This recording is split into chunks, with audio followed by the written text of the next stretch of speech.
Bienvenue dans le podcast Se traiter en première classe, où chaque épisode est une invitation à explorer le voyage le plus significatif de ta vie, celui vers la version de toi-même qui te rend humble et fier.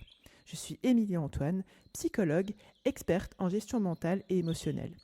Je suis également la fondatrice de mapsychenlignechaismoi.fr.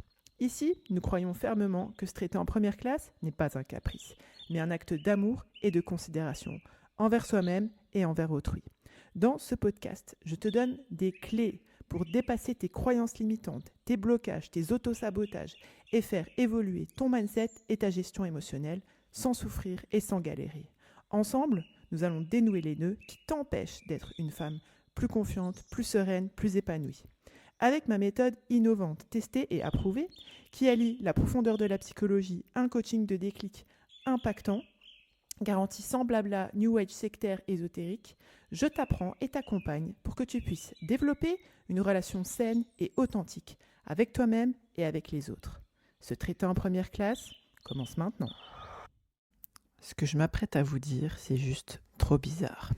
Mes paroles d'une pointure en matière de lose, aka moi, Émilie Antoine. Dieu merci, d'un côté j'ai accompli des choses, on va dire, pas trop mal dans ma vie.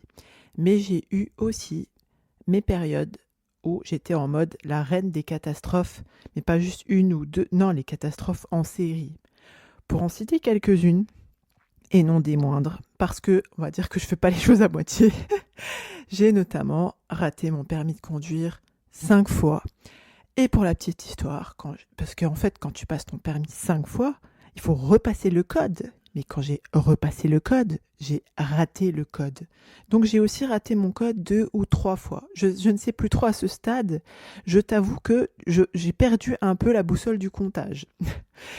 Je suis allée aussi au rattrapage à la fac de psychologie, un nombre incalculable de fois, durant mes années de licence de psycho. Et j'ai aussi redoublé ma première année de psychologie. J'ai divorcé pas une fois, j'ai divorcé 2 fois. Je me suis retrouvée SDF, non pas une fois, 2 fois, mais à 3 reprises. Et j'ai été mise fin de mission un nombre incalculable de fois, tant sur le plan professionnel, c'est tout cumulé, incalculable, professionnel, amoureux que amical. Est-ce que ces événements m'ont affectée ? Bien sûr que oui. Ni toi, ni moi, en fait, ne sommes des robots et c'est bien normal de ressentir de la honte, de la tristesse ou encore de la colère quand on enchaîne les gamelles. Ceci étant, force est de constater que certaines personnes parviennent à relever l'échine et à juste continuer de vivre en fait et avoir de l'espoir après avoir été terrassées, tandis que pour d'autres, eh bien, franchement, l'affaire est plus complexe et est teintée de mélancolie et de dépression en sursis. Et ça, je l'ai vraiment énormément constaté au cours de ma carrière professionnelle de psychologue.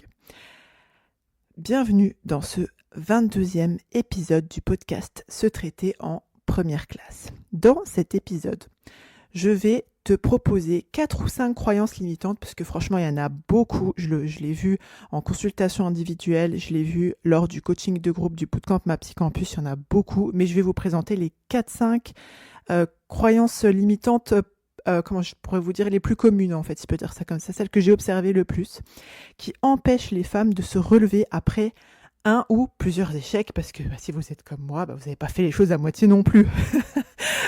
Mais je pense que voilà, on rencontre toutes des échecs, c'est complètement normal. Mais surtout, je voulais vous parler de ce que je conseille en fait de mettre en place pour aller non seulement au-delà de ces échecs, de continuer à vivre et de continuer à avoir de l'espoir en fait pour votre futur, et en plus de voir ces échecs-là comme des opportunités. En ce qui concerne la première croyance limitante que j'ai observé, alors c'est pas forcément dans un ordre où il y en a plus que d'autres, etc. C'est plus, je vais pas vous mentir, comme ça me venait, parce que ce podcast, eh bien figurez-vous j'y réfléchis en pliant mon linge tout à l'heure. Voilà. C'est très basique comme processus créatif, et je l'ai écrit pendant que j'étais en train d'endormir, enfin plutôt que ma fille de 2 ans et demi était en train de s'endormir à côté de moi, donc vous voyez, il n'y a rien de fantastique. Alors, par contre, le contenu, si, est fantastique, mais la méthodologie est somme toute très basique. Pour revenir à la première croyance limitante dont je voulais vous parler, j'ai remarqué que souvent, il y a cette idée en fait que chez les femmes, que si on commet des erreurs, eh bien c'est tout simplement, alors bien sûr, petite parenthèse, évidemment qu'on retrouve cette croyance limitante-là chez les hommes, mais je m'adresse à un public féminin, donc aujourd'hui je vais parler aux femmes, des femmes aux femmes, voilà. Bon après bien sûr, si tu es un homme et que tu passes par là, bien tu vas apprendre beaucoup de choses. Alors je vous disais, la première croyance limitante, c'est que souvent, en fait, quand on commet des erreurs, eh bien, on pense que c'est parce que tout simplement, on est nul. En fait, à ce moment-là, ton mindset, ta mentalité, tes croyances limitantes te font confondre ce que tu fais et ce que tu es. Et sans rentrer dans le pourquoi du comment, parce que ça, typiquement, c'est un point de mindset, si je peux dire ça comme ça, qu'on travaille énormément dans le bootcamp MAPSY Campus.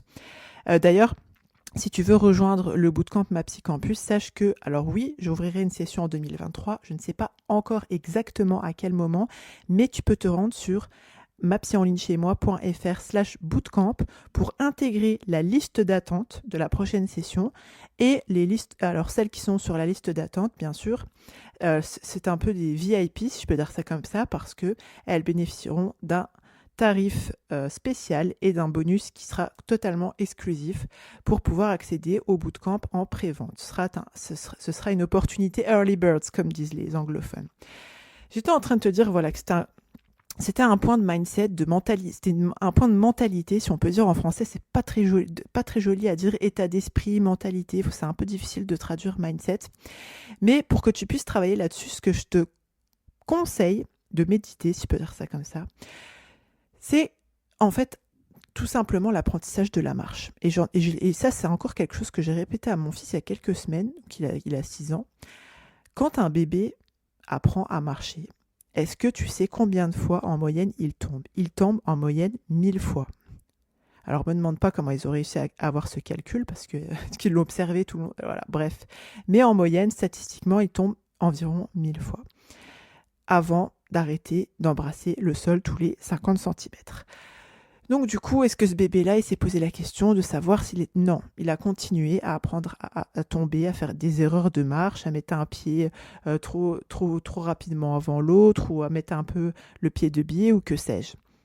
Mais voilà, en fait, l'idée ici, c'est de venir travailler cette croyance limitante que si on fait des erreurs, c'est qu'on est nul. Or non, on voit bien que les erreurs ici sont une partie de l'apprentissage, et ça, je pense que c'est un point de mindset à travailler, c'est un point aussi d'ego à travailler. Je vous en parlerai un petit peu plus tard. La deuxième croyance limitante, alors je vais vous la dire comme ça, c'est souvent le fait de penser tout simplement que les erreurs altèrent la valeur. Et je vais vous donner un exemple très simple qui va vous parler tout de suite. Souvent, dans pas mal de cultures, je pense, la femme divorcée est vue comme une femme qui a moins de valeur. Alors certes, que les belle-mère ou que la famille ou que les hommes nous renvoient ça, c'est une chose, mais qu'on finisse par adhérer à cette croyance limitante-là en tant que femme, et souvent ça se traduit par une phrase que j'ai entendue il n'y a pas longtemps, quand je fais connaître, voilà, donc je parlais, c'est une bootcampeuse, et donc elle est divorcée et elle avait peur que, elle était en mode, est-ce que un autre prétendant va accepter mes enfants ? Mais comment ça en fait ? Parce qu'en plus, si t'es une femme divorcée, t'as moins de valeur. Mais alors, si t'as des enfants, apparemment, tu baisses encore dans l'Argus. Mais je lui ai dit, je vais vous partager aujourd'hui ce que je lui ai dit en termes de mindset, si je peux dire ça comme ça, donc de réglage de mentalité. C'est que en fait, quand tu es une femme, d'autant plus quand tu as de l'expérience, en fait, quand tu es divorcée, tu sais surtout ce que tu veux plus, donc du coup tu peux accéder à ce que tu veux, et tu cherches un bonhomme, tu cherches un père de famille pour tes enfants. Tu viens pas faire la manche, en fait. Tu viens, tu es en recrutement pour trouver quelqu'un qui tient la route, pour trouver un homme qui tient la route, qui va pouvoir être à même d'éduquer tes enfants et de te soutenir. Et ça, souvent, comme je vous disais, l'idée que quand on a fait des erreurs, si tant est qu'on puisse considérer que le divorce, c'est une erreur, mais ça, c'est encore un autre débat. Mais en tout cas, souvent, en fait, comme c'est considéré comme une erreur, plus ou moins consciemment, et qu'on nous a renvoyé sociétalement dans la familia, dans la culture, etc., que ça a altéré notre valeur, en fait, qu'on était une femme au rabais, on a intégré cette croyance limitante-là. Et du coup, c'est difficile de se relever, en fait, ou même après de demander son dû, si je peux dire ça comme ça, si on a intégré que, effectivement, une erreur altérait la valeur. Troisième point que je voulais partager avec vous. Souvent, alors je vais vous le dire pareil, je vais vous le reformuler, hein, ça va être simple. C'est l'idée que si j'ai été rejetée, c'est que le problème venait de moi. Comme je vous disais tout à l'heure, que ce soit au niveau du taf ou du niveau du personnel, si je peux dire ça comme ça, personnellement, j'ai été remerciée, par exemple au niveau du travail, j'étais remerciée, si je vous le dis poliment, parce que j'avais commencé à faire des choix vestimentaires différents. Et en retour, en face, je n'ai reçu que des jugements et de la condamnation parce qu'on m'a même pas demandé le pourquoi, du comment, non, c'est tout de suite dans une case, etc. Donc vous voyez bien que là, c'est pas mon travail qui a été visé, si je peux dire ça comme ça, mon rôle, ma qualification, etc. C'était juste sur la question de comment j'étais habillée. Donc ça, c'est assez ridicule.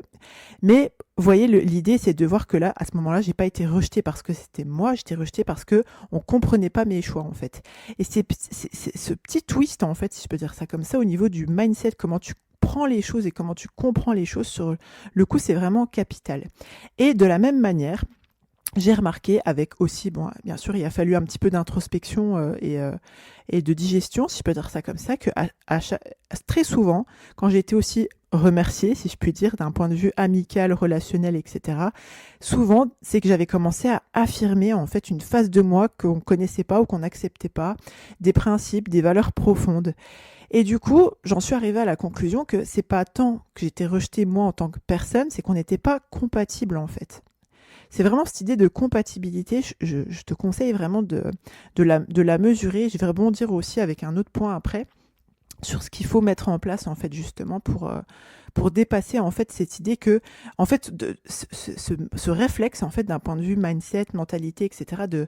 de sentir toujours la coupable, alors responsable pas au sens d'être une femme responsable, mais la responsable au sens de la coupable, de se sentir acculée comme si c'était toujours notre faute. Non, des fois en fait, et en plus je voulais rajouter un élément, c'est que souvent ce qui se passe c'est qu'on demande à Dieu de nous guider vers ce qu'il y a de meilleur. Et quand les choses arrivent, en fait, en conséquence, on n'arrive pas à accepter le résultat. Parce qu'on pense, avec son ego, si je peux dire ça comme ça, que si on a été rejeté, c'est que le problème vient de nous. Mais des fois, il y a juste un tri qui se fait pour toi. Et tu as juste à accepter, à aller avec. Et les choses sont beaucoup plus fluides et beaucoup plus simples.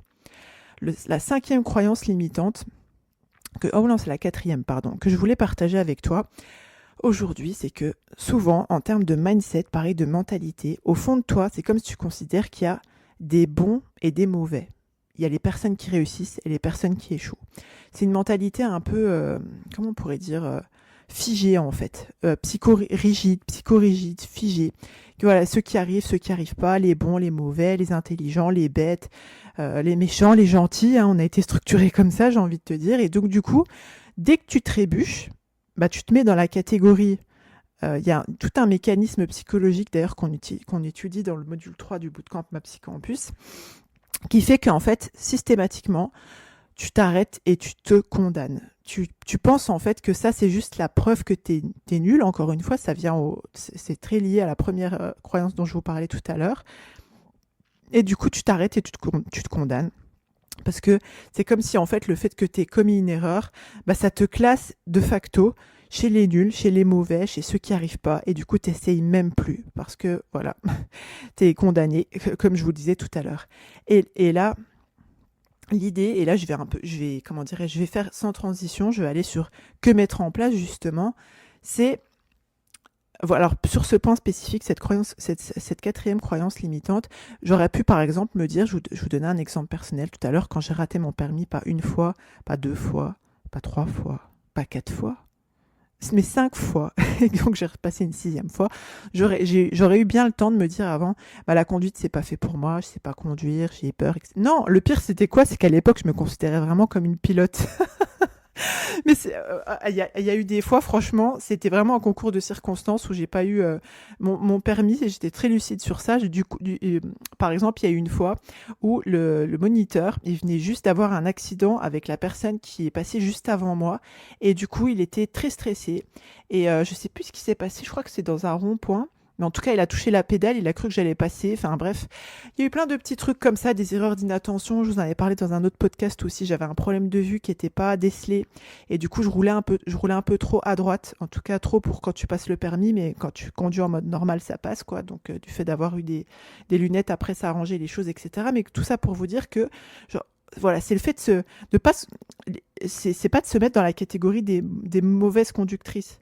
Parce que voilà, c'est pas de se condamner en tant que personne, en fait. C'est de se dire, ok, je vais continuer à faire des heures de conduite, je vais continuer à m'entraîner, je vais continuer. C'est de développer, en fait, cette persévérance pour aller chercher vraiment ce qu'on est, j'ai envie de vous dire, et ce qu'on veut, avec de la bienveillance vis-à-vis de soi et vis-à-vis des circonstances, et avec pragmatisme. C'est-à-dire que tu mets en place des actions, entre guillemets, intelligentes, réfléchies, etc., pour arriver à ton but. Et là, du coup, voilà, c'est une petite transition pour aller sur justement que mettre en place pour se relever après plusieurs échecs. Parce que je ne pense pas, comment dirais-je, il y a une chanson comme ça en français, je vais bien, tout va bien. En fait, c'est pas le but, c'est pas l'idée en fait. Que les choses t'affectent quand tu commets entre guillemets des erreurs, quand tu as du rejet, des échecs, que ce soit personnel, professionnel, dans ta vie amoureuse, dans ce que tu considères être des échecs peut-être avec tes enfants ou avec ton conjoint, etc. Le but, c'est pas faire comme si de rien n'était. Ou de repousser tes émotions, ou voilà, d'être en mode je vais bien, tout va bien, tout est ok. Non, je pense qu'il faut vraiment accepter les choses sur le coup. On a le droit d'être dégoûté, d'être triste, mais après c'est qu'est-ce qu'on met en place, c'est quoi next en fait, une fois qu'on a fait ce travail de gestion des émotions en fait, et pas de déni des émotions. D'ailleurs, c'était le premier point, et vous savez quoi, je l'avais même pas noté dans mes notes, mais c'est hyper important de faire ce travail de gestion émotionnelle, et ça c'est aussi quelque chose qu'on travaille tout en filigrane du bootcamp Ma Psy Campus. Et une fois que tu as mis en place ce travail de gestion émotionnelle, je vous cite, bon, je ne dis pas que c'est gérer ses émotions, mais en tout cas, bon, quand j'ai commencé à passer mon permis, j'avais 17 ans et je l'ai eu à 20 ans. D'ailleurs, je remercie mon père qui a été très patient, puisque c'est lui qui a financé le permis. Moi, j'avais financé la voiture, j'avais eu un bon réflexe à cette époque-là. Bref, la gestion émotionnelle et le point surtout, alors, la gestion émotionnelle, c'est une chose. Quand je vous dis gestion émotionnelle, souvent, les blocages, les croyances que je vois, c'est le fait de, soit on est dans un versant où je vais bien, tout va bien, je fais comme si de rien n'était, au bout d'un moment, ça s'accumule, ça explose, si je vous la fais courte. Soit on est en mode, on vit ses émotions, mais c'est-à-dire qu'on les vit, mais on les subit en fait. On les accompagne pas, on subit les émotions et du coup, on reste en mode triste, colère, déprimé, etc. On a du mal à élaborer en fait. Je parle souvent d'élaboration. Ça, c'est aussi une compétence, on va dire, psychologique, émotionnelle. Enfin, ça relève de la gestion de l'intelligence émotionnelle qu'on travaille beaucoup dans le bootcamp Ma Psy Campus. Un autre point qui est vraiment important, je pense, c'est le fait de travailler sur son ego. Je sais que c'est hyper désagréable quand je dis ça, mais parfois, en fait, quand on ramène tout à soi, quand on se sent toujours fautive, quand on se sent toujours acculé, quand on se sent toujours victime, en fait, c'est qu'il y a un problème d'ego. Et c'est hyper important de travailler sur son ego, de remplacer, je pourrais dire ça comme ça, l'expérience égotique, et je sais même pas si ça se dit, mais vous avez compris, narcissique, par justement l'expérience en fait, le vécu, par le vécu, l'expérience, la persévérance, etc. Et là, j'arrive du coup à mon troisième point que je vous conseille de travailler. Le premier étant la gestion émotionnelle. Le deuxième point étant de travailler sur son ego. On fait un point particulier pendant le bootcamp. En psychologie, il y a un concept qu'on appelle le deuil de la toute-puissance. C'est quelque chose qu'on travaille justement. Ça fait partie des points en fait de maturité, si je peux dire ça comme ça, qui sont, je pense, importants de pouvoir traverser pour pouvoir justement être une femme plus confiante, plus sereine, plus épanouie. Et le troisième point dont je voulais vous parler, c'est justement le fait de muscler son mindset. Vous voyez, je vous ai des fois, en fait, c'est pas des fois, c'est pour tout le monde et c'est complètement normal, il n'y a pas de honte à ça. On a intégré des croyances caca, si je puis dire, enfin des croyances limitantes, en fait, des fausses croyances sur la vie d'ici-bas qui nous pourrissent la vie. Du genre de tout ce que je vous ai parlé tout à l'heure, qui nous pourrait, au-delà de nous affecter en termes d'émotions, ça peut nous par exemple, si tu considères que parce que voilà, on t'a renvoyé qu'une femme divorcée, c'est une femme qui avait moins de valeur, etc. Du coup, toi, Déjà de recevoir ça, ça fait pas plaisir, si je peux le dire simplement. Et en plus, tu vas après faire des choix en fonction de cette croyance-là. Donc te mettre entre guillemets au rabais vis-à-vis par exemple d'un prétendant, accepter des choses qui sont inacceptables, etc. Parce que ça c'est venu attaquer en fait, rabaisser ton estime personnelle. Et du coup, d'où l'importance de muscler son mindset, de travailler sur les croyances limitantes qu'on a intégrées, que ce soit au niveau des traditions familiales. Mais quand je vous dis tradition familiale, chaque famille a une tradition familiale, si je peux dire ça comme ça. C'est même pas une question de culture, etc. Vraiment, on peut être de la même culture, du même pays d'appartenance, etc. Et avoir des cultures familiales, certes qui se ressemblent comme ça en apparence, mais où il va y avoir des croyances limitantes qui vont venir se percuter, si je peux dire ça comme ça. Donc au niveau familial, culturel, sociétal, développer de la conscience en fait. Parce que plus, mon parti pris, c'est que plus on développe de la conscience, plus on développe du discernement, des capacités d'analyse. Et du coup, après forcément, on est plus encline à prendre des décisions, au-delà de dire qu'elles sont bonnes ou qu'elles sont mauvaises, mais qui sont efficaces et qui sont en accord avec nos valeurs, nos principes, et du coup qui font de nous des femmes qui sont plus confiante, plus sereine et plus épanouie. Ça va, et je vais en venir du coup à mon 4e point de conseil, l'importance d'apprendre à se connaître. C'est un truc, je sais qu'on rabâche, etc. et tout, mais c'est tellement important de savoir d'où on vient. Qu'est-ce qui a fait de nous les femmes que nous sommes à cet instant T, en fait. Déjà c'est tout ce qu'on travaille par exemple sur le module 1 du bootcamp Ma Psycampus, vraiment la structuration de l'identité, des mécanismes de jugement, qu'on essaye de remplacer par des choses qui sont plus efficaces, etc. Comment dirais-je, de se positionner par rapport à ce qu'on peut faire, ce qu'on ne peut pas faire, comment on peut dépasser ça, exploiter son potentiel en fait. Apprendre à se connaître, c'est hyper important parce que justement, plus tu vas te connaître et plus tu vas être à même de faire la part des choses entre ce qui t'est renvoyé d'une situation d'échec et qui tu es vraiment.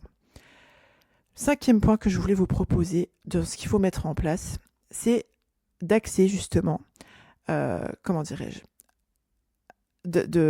d'accepter que le process, les causes, les actions dépendent de toi. C'est un point mindset, mais c'est vraiment un point mindset je dirais même c'est un positionnement vis-à-vis de la vie, si je peux dire ça comme ça. Le process, les causes, les actions dépendent de nous. C'est là où on se positionne entre guillemets comme femme responsable. On met en place ce qu'il faut pour arriver à ce qu'on veut. Ça, c'est une chose dans ce que j'appelle aussi la maîtrise de soi finalement. Ça, c'est une chose. Mais il y a aussi ce point souvent de mindset qu'on travaille pas mal aussi dans le bootcamp Ma Psycampus, c'est vraiment d'accepter que le résultat appartient à un ensemble de paramètres qui nous dépassent. C'est la différence entre la maîtrise de soi et le fait de chercher à tout contrôler. Mais on peut mettre en place le meilleur de soi, mais il y a parfois en fait des paramètres qui ne dépendent pas de nous. Et en fait, il faut pouvoir l'accepter. Imagine, tu es marié avec quelqu'un, etc. Entre guillemets, tu as donné le meilleur de toi-même.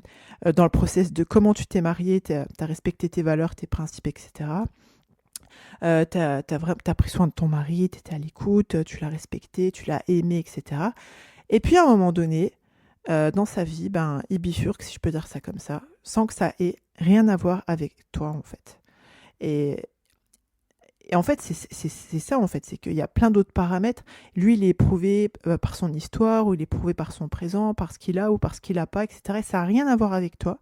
Et c'est des paramètres des fois qui nous dépassent. Ou alors, que Dieu nous en préserve dans tous les cas, où tu perds ton mari en fait, il décède, etc. Tu es veuve. Et ça n'a rien à voir avec toi en fait. Et même si tu peux en fait donner le meilleur, faire le meilleur, avoir pas le résultat que tu avais escompté en fait. C'est la différence entre être dans la maîtrise de soi et chercher à tout contrôler. Et des fois, les femmes confondent en fait ce qu'elles ont fait et ce qui en est advenu, selon des paramètres qui ne leur appartiennent pas. Et ça les dépite, si je peux dire ça comme ça. Donc c'est vraiment, je pense, au fond, c'est de travailler sur une posture d'humilité. Si vraiment on considère le processus mental, psychologique, émotionnel, etc., ça sous-tend vraiment de travailler profondément sur une posture d'humilité. Voilà, pour les 5 conseils que je voulais vous donner pour la méthodologie, si je peux dire ça comme ça, du comment on se relève après plusieurs échecs. Si tu es prête à donner un tournant à ta vie et à embrasser pleinement l'idée de te traiter en première classe, je t'invite à rejoindre MaPsyCampus. C'est le pas décisif vers une version de toi-même plus sereine, plus confiante, plus épanouie. Sur MaPsyCampus, tu commenceras par découvrir les fondations de la maîtrise mentale et de la gestion émotionnelle, posant ainsi les bases saines de ton évolution. Ensuite, tu embarqueras sur un voyage transformateur qui te révélera comment accueillir ton unicité et cultiver une paix intérieure face aux défis de la vie. Tu apprendras à forger de la confiance et à vivre en harmonie avec ta nature profonde, tout en affirmant tes convictions, tes valeurs, tes principes avec bien plus d'assurance. Tu recevras les clés pour prendre des décisions judicieuses et structurer ta vie de façon à ce qu'elle reflète fidèlement tes aspirations, tes valeurs et tes principes. Tu seras guidé vers la maîtrise de ta sérénité intérieure et l'expression de ta grâce naturelle. Je te fournirai, étape par étape, une méthode pour devenir une femme non seulement capable d'agir conformément à ses ambitions, mais aussi de célébrer son épanouissement personnel, professionnel et spirituel. Avec ma méthode alliant la profondeur de la psychologie à un coaching de déclic garanti sans blabla New Age sectaire ésotérique, tu passeras de la théorie à la pratique, te dotant des outils nécessaires pour une évolution tangible. Et c'est sans risque. Si après avoir activement participé et suivi tous les modules, les rendez-vous individuels, les rendez-vous groupés de coaching, de cercle, en live ou en replay, et planter les graines des exercices proposés, tu ne constates aucune amélioration, nous nous engageons à te rembourser intégralement. Le seul risque que tu prends en nous rejoignant sur MaPsyCampus, c'est de te transformer en une version plus épanouie, plus confiante, plus sereine de celle que tu es.